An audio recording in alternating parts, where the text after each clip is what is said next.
Very good morning to all of you. എല്ലാവർക്കും ഡൽഹിയിലെ പ്രഭാത കാഴ്ചകളിലേക്ക് സ്വാഗതം. രാവിലെ തന്നെ ദേ കണ്ണിന് കുളിർമയേക്കുന്ന കാഴ്ചകളാണ് കേട്ടോ. ഒരു കുഞ്ഞു റോസാ ചെടിയാണ്, അത് നിറയെ പൂത്തിരിക്കുന്നുണ്ട്. അതിനേക്കാൾ കൂടുതൽ അതിനകത്ത് തേനീച്ചകളും വന്നിരിക്കുന്നുണ്ട് കേട്ടോ. ഇത് കണ്ടോ, ഡെക്കറേറ്റീവ് ലീവ്സ്. ഈ ലീവ്സ് ഞാൻ കണ്ടിട്ടുണ്ടെങ്കിലും ഇതിൽ നിൽക്കുന്ന ഈ കായില്ല ഞാൻ ആദ്യമായിട്ടാണ് കേട്ടോ കാണുന്നത്. അപ്പോൾ ഒരു കൗതുകത്തിന് ഞാൻ വീഡിയോ ഒക്കെ എടുത്തതാണ്. അപ്പോൾ ആ കായൊക്കെ കണ്ട് വീഡിയോ ഒക്കെ എടുത്തിട്ട് നമ്മൾ നേരെ റോഡിലോട്ട് ഇറങ്ങിയിട്ടുണ്ട്. ആക്ച്വലി ഈ മോർണിംഗ് വാക്കൊന്നും നമുക്കങ്ങനെ പതിവില്ല കേട്ടോ. ഇന്ന് നന്ദുമോനെ നിർബന്ധമാണ്, അവന് സ്കേറ്റ് ചെയ്യണമെന്ന്. അപ്പോൾ അവനെയും കൊണ്ട് നല്ല റോഡിൽ കൊണ്ടുപോയിട്ട് സ്കേറ്റ് ചെയ്യിപ്പിച്ച് കൊണ്ടുവരാമെന്ന് വിചാരിച്ചിട്ട് അങ്ങനെ ഇറങ്ങിയതാണ് കേട്ടോ. അപ്പം ഞാനിങ്ങനെ വിചാരിച്ചു, ഇതിന് മുമ്പേക്കുള്ള വീഡിയോസിൽ ഒരുപാട് ആൾക്കാർ എന്നോട് ചോദിച്ചിട്ടുണ്ടായിരുന്നു ഡൽഹിയിൽ എവിടെയാണ് താമസിക്കുന്നതെന്നുള്ളത്. അപ്പോൾ ഇന്നത്തെ വീഡിയോയിൽ ഞാൻ എവിടെയാണ് താമസിക്കുന്നതെന്നുള്ളതും ഇതിൻ്റെ കുറച്ച് ചുറ്റുപാടുള്ള ഏരിയയും കൂടി നിങ്ങൾക്ക് അടുത്തരാമെന്ന് വിചാരിച്ചിട്ടാണ് കേട്ടോ ഇന്ന് ഈ വീഡിയോ ഞാൻ നിങ്ങളിലേക്ക് ഷെയർ ചെയ്യുന്നത്. അപ്പോൾ അതെ, അവൻ സ്കേറ്റ് ചെയ്തങ്ങ് ഫ്രണ്ടിൽ പോയിട്ടുണ്ട്. ഇനി നമുക്ക് കാര്യത്തിലേക്ക് വരാം കേട്ടോ.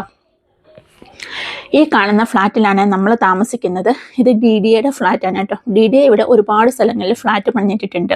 ആക്ച്വലി ഇതേപോലെ ഒരു കോമ്പൗണ്ടിനകത്ത് 3000-4000 ഫ്ലാറ്റുകളും ഉണ്ട് കേട്ടോ. അപ്പോൾ ഇത് നമുക്ക് സ്വന്തമായിട്ട് വാങ്ങാനുള്ള ഓപ്ഷനും ഉണ്ട്. അവരുടെ സൈറ്റിൽ പോയി നോക്കിയിട്ടുണ്ടെങ്കിൽ ഇതിൻ്റെ വിലയും കാര്യങ്ങളൊക്കെ അറിയാൻ പറ്റും. അപ്പോൾ നമ്മൾ ഗവൺമെൻറ്റിൻ്റെ ആൾക്കാരും സിവിലിയൻസും കൂടി ചേർന്നാണ് കേട്ടോ ഇതിനുള്ളിൽ താമസിക്കുന്നത്. അപ്പോൾ ഇതിൻ്റെ ഫ്രണ്ടിലത്തെ വ്യൂ എന്ന് പറയുന്നത് ഇതാണ് കേട്ടോ. നല്ല അതിവിശാലമായ റോഡ്, പിന്നെ കുറച്ച് സ്ഥലം ഇങ്ങനെ കാലിയായിട്ട് കിടക്കാണ് കേട്ടോ. അതിൽ കുറച്ച് ഗവൺമെൻറ് പ്രോപ്പർട്ടീസ് ഉണ്ട്, കുറച്ച് പ്രൈവറ്റ് പ്രോപ്പർട്ടീസും ഉണ്ട് കേട്ടോ. ഗവൺമെൻറ് സ്ഥലമൊക്കെ അവരിങ്ങനെ കാട് പിടിച്ച് കിടക്കുമ്പം ആൾക്കാരെ വിട്ടിട്ട് ക്ലീൻ ചെയ്യിക്കലൊക്കെ ഉണ്ട്. പിന്നെ ഈ റോഡ് ചെന്ന് ചേരുന്നതില്ലേ, അവിടെ ഹൈവേയിലേക്കാണ് കേട്ടോ. ഇതിന് 2 സൈഡിൽ നിൽക്കുന്ന മരങ്ങൾ കണ്ടോ? നിങ്ങൾക്ക് വല്ല പരിചയമുണ്ടോ ഈ മരങ്ങൾ കണ്ടിട്ട്? കണിക്കൊന്നയാണ് കേട്ടോ ഫുള്ള്. അതിൻ്റെ കഥ ഞാൻ വഴിയേ പറയാം. അപ്പോൾ വികസനങ്ങളൊക്കെ ഇങ്ങനെ മുട്ടിട്ട് വന്നുകൊണ്ടിരിക്കുന്ന ഒരു സ്ഥലമാണ് കേട്ടോ ഇത്. ആക്ച്വലി ഇതൊരു പ്ലാനറ്റ് സിറ്റി ആയിട്ട് മാറാൻ പറ്റിയൊരു സ്ഥലം. അതിനനുസരിച്ചിട്ടാണ് കേട്ടോ അവരെല്ലാ കാര്യങ്ങളും ഇവിടെ സജ്ജീകരിച്ച് വെച്ചിട്ടുണ്ട് ഇപ്പോഴേ തന്നെ. ഓൾറെഡി മെട്രോയുടെ പണിയൊക്കെ ഇവിടെ സ്റ്റാർട്ടായിട്ടുണ്ട്. പിന്നെ നാളെ ഒരു സമയത്ത് മെട്രോ ഒക്കെ വരാം. പിന്നെ ഏതൊരു കാര്യത്തിനും പോസിറ്റീവും നെഗറ്റീവും ഉണ്ടെന്ന് പറയുന്നത് പോലെ ഇവിടെ പോസിറ്റീവ് എന്താണെന്ന് വെച്ചാൽ നമ്മുടെ സിറ്റിയുടെ തിരക്കും ബഹളവും പൊല്യൂഷനും ഒന്നും ഇല്ലാണ്ട് കാമായിട്ടിരിക്കുന്നൊരു സ്ഥലം. അത് വലിയൊരു ഇതാണ് കേട്ടോ നമുക്കിവിടെ. കാരണം പൊല്യൂഷൻ അമ്മാതിരിയാണ് ഇവിടെ. പിന്നെ നെഗറ്റീവ് എന്താണെന്ന് വെച്ചാൽ നമുക്ക് എന്തെങ്കിലും ഒരു സാധനം വാങ്ങണം എന്നുണ്ടെങ്കിൽ ഇവിടുന്ന് കുറഞ്ഞത് ഒരു 5-6 കിലോമീറ്ററെങ്കിലും നമുക്ക് പോകണം കേട്ടോ. അപ്പോൾ കുട്ടികൾക്ക് വേണ്ടിയിട്ട് എന്തെങ്കിലും വാങ്ങണമെന്നുണ്ടെങ്കിലും ഒരു 5-6 കിലോമീറ്റർ പോയാലാണ് നമുക്ക് കിട്ടുന്നത്. പിന്നെ പാല്, ബ്രെഡ്, തൈര് ഇതൊക്കെ ആ കോമ്പൗണ്ടിനുള്ളിൽ തന്നെ കിട്ടും കേട്ടോ. പിന്നെ ഇത് കണ്ടോ, ബോർഡൊക്കെ ഇരിക്കുന്നുണ്ടോ? ഞാൻ പ്ലാനറ്റ് സിറ്റിയാണ് പറയാൻ തന്നെ കാരണം അതാണ്. അതൊക്കെ പാർക്കിംഗ് ഏരിയ ആണ്, ഗവൺമെൻറ്റിൻ്റെ സ്ഥലമാണ് കേട്ടോ അതൊക്കെ. അപ്പം മെട്രോയുടെ പണിയൊക്കെ തുടങ്ങിയിട്ടുണ്ട് ഇവിടെ. നാളെ ഒരു സമയത്ത് മെട്രോ ഒക്കെ വരുന്ന സമയത്ത് ഇത് ആക്ച്വലി പാർക്കിംഗ് ഏരിയ ഒക്കെ മാറ്റാൻ വേണ്ടിയിട്ടായിരിക്കും കേട്ടോ. അവരതൊക്കെ ഇങ്ങനെ സെറ്റ് ചെയ്ത് വെച്ചിരിക്കുകയാണ് ഇപ്പോഴേ. ഗവൺമെൻറ്റിൻ്റെ ഓരോ പ്രോപ്പർട്ടീസും ഇവിടെ ഓരോന്നും ഇങ്ങനെ എഴുതി വെച്ചിട്ടുണ്ട് ഇവിടെ, ഇന്നതിനൊക്കെ പറഞ്ഞിട്ട്. ഞങ്ങളിന്ന് രാവിലെ ഇങ്ങനെ നടക്കാറിങ്ങിയപ്പം ഒരു ഫ്രൂട്ട് കാണിച്ചു തരട്ടെ. ഇതോട്ട് വലുതുണ്ട് കേട്ടോ, പക്ഷെ മേളിലാണ് നമ്മുടെ പഴുത്ത് കിടക്കുന്നുണ്ടോ വലുത്. എന്ത് തന്നെ മോനെ താഴെ ആപ്പിൾ ബേർ എന്ന് പറയുന്നത്. ദൂരം അവിടെ പഴുത്ത് ഇഷ്ടം പോലെ അവിടെ.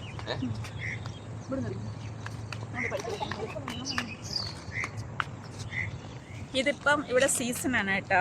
1 കിലോ 100 രൂപ. ഇത് കണ്ട് ഇതേപോലെ വലുത് മാർക്കറ്റിൽ കിട്ടും. ഇതിൻ്റെ പച്ചയുണ്ട്, ഇത് പഴുത്തതാണ്. പച്ച കളറിലിരിക്കും, ഇച്ചൂടെ ഒരു പച്ചയായി കഴിഞ്ഞാൽ ഇത് പഴുത്തതാണ്. ഇതിന് ചെറിയൊരു ചവർപ്പും ഒരു ചെറിയൊരു മധുരവും എല്ലാം കൂടെ ചേർന്നിട്ടുള്ളൊരിത്. അതിനകത്ത് ചെറിയൊരു കുരു ഉണ്ട് കേട്ടോ. ഇത് കണ്ടോ, ഇതേപോലെ ഒരു കുരു ഉണ്ട് ഇതിനകത്ത്. ഉണ്ട്, ഇത് കുരുവാണ് ഇതിൻ്റെ. ഇങ്ങനെയാണ് ഇരിക്കുന്നത്. Bare small apple. ഇതിന് ആപ്പിളിൻ്റെ ഷേപ്പ് ആയതുകൊണ്ട് ഇതിന് സ്മാൾ ആപ്പിൾ എന്നും പറയാറുണ്ട് കേട്ടോ. ഇതാണ് ബേർ. ഇപ്പോൾ ഇവിടെ റോഡിൻ്റെ സൈഡിൽ ഫുള്ള് ഇതാണ് കാണുന്നത്. പിന്നെ ബാക്കി ഈ നിൽക്കുന്നതൊക്കെ എന്താണെന്നറിയോ? നമ്മുടെ നമ്മുടെ നാട്ടിലെ കണിക്കൊന്നയാണ് ബാക്കി നിൽക്കുന്നതൊക്കെ. പക്ഷേ ഇല്ലേ, സമയത്തിന് പൂക്കത്തില്ല. സമയം കഴിഞ്ഞ് ഒരാഴ്ച കൂടെ കഴിഞ്ഞാലേ ഇത് പൂക്കത്തുള്ളൂ. നമ്മുടെ നാട്ടിലത്തെ സമയത്തിന് ഇവിടെ പൂക്കത്തില്ല. ഇപ്പോൾ ഇവിടെ സ്പ്രിങ് ആണ്. അപ്പം അത് കാണിക്കാൻ വേണ്ടിയാണ് കേട്ടോ. ഞാൻ ഇപ്പോൾ രാവിലെ നടന്നു വന്ന വഴിക്ക് കണ്ടതുകൊണ്ട് ഞാൻ വീഡിയോ എടുത്തതാണ്. ഇത്രയേ ഉള്ളൂ. അപ്പം നിങ്ങൾ കണ്ടിട്ടുണ്ടെങ്കിൽ, നിങ്ങൾ ആരെങ്കിലും, നമ്മുടെ നാട്ടിൽ ഇത് ഞാൻ കണ്ടിട്ടില്ല, അപ്പം നിങ്ങൾ കണ്ടിട്ടുണ്ടെങ്കിൽ പറയാം കേട്ടോ. അങ്ങനെ അതെ, ഇവിടുത്തെ കുഞ്ഞു കാഴ്ചകളൊക്കെ കണ്ടിട്ട് നമ്മളിനി വീണ്ടും മുന്നോട്ട് പോവുകയാണ്.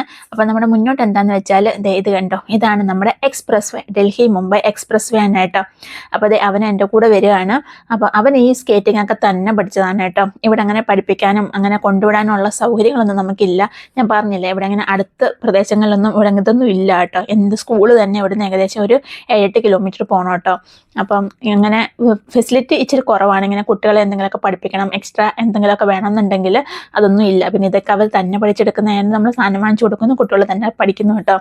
അപ്പോൾ അതെ, ഇതാണ് നമ്മുടെ എക്സ്പ്രസ് വേ. ഇത് ആക്ച്വലി 100 മീറ്റർ ആണ് കേട്ടോ ഈ റോഡ് ഫുള്ളും. ഇതിന് അകത്തൂടെ പോകുന്നതാണ് ഹൈവേ, സൈഡിൽ കൂടെ പോകുന്നതൊക്കെ ബൈപ്പാസ് ആണ് കേട്ടോ.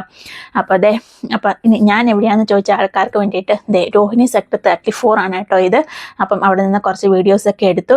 അപ്പം ഞാൻ പറഞ്ഞില്ലേ ഇതിൻ്റെ 2 സൈഡിൽ ഇഷ്ടംപോലെ കണിക്കൊന്ന ഉണ്ടെന്ന്. കണിക്കൊന്നയൊക്കെ പിടിച്ച് കിടക്കുന്ന സമയത്തില്ലേ ഇതിങ്ങനെ റോഡിൽ കൂടെ വരാൻ ഭയങ്കര ഭംഗിയാണ് കേട്ടോ. ഇങ്ങനെ 2 സൈഡും ഇങ്ങനെ സ്വർണ്ണ കളറിൽ ഇങ്ങനെ കിടക്കും. എന്ത് ഭംഗിയാണെന്നറിയോ ആ സമയത്ത് ഈ റോഡ് വഴി ഇങ്ങനെ വരാൻ വേണ്ടിയിട്ട്. ഈ റോഡിൽ മാത്രമല്ല കേട്ടോ, അപ്പുറത്തെ റോഡിലും ഇത് തന്നെയാണ് കേട്ടോ. അപ്പോൾ അതൊക്കെ കണ്ട് നമ്മൾ തിരിച്ച് വരുന്ന വഴിക്ക് മയിലുകളുടെ ഒരു കൂട്ടുണ്ടായിരുന്നു കേട്ടോ. ഇവിടെ നല്ല പീലിയുള്ള മയിലുകളൊക്കെ ഉണ്ടായിരുന്നു. പക്ഷെ നമ്മുടെ സൗണ്ട് കേട്ടിട്ട് അവരെ കാട്ടിനുള്ളിലേക്ക് കയറിപ്പോയി. പിന്നെ അതിനൊന്നും കണ്ടില്ല കേട്ടോ. അപ്പോൾ നിങ്ങൾക്ക് എൻ്റെ വീഡിയോ ഇഷ്ടപ്പെട്ടിട്ടുണ്ടെങ്കിൽ ലൈക്ക് ചെയ്യാനും ഷെയർ ചെയ്യാനും സബ്സ്ക്രൈബ് ചെയ്യാനും മറക്കണ്ട കേട്ടോ. അടുത്തൊരു വീഡിയോ ആയിട്ട് കാണുന്നത് വരേക്കും താങ്ക്സ് ഫോർ വാച്ചിങ്.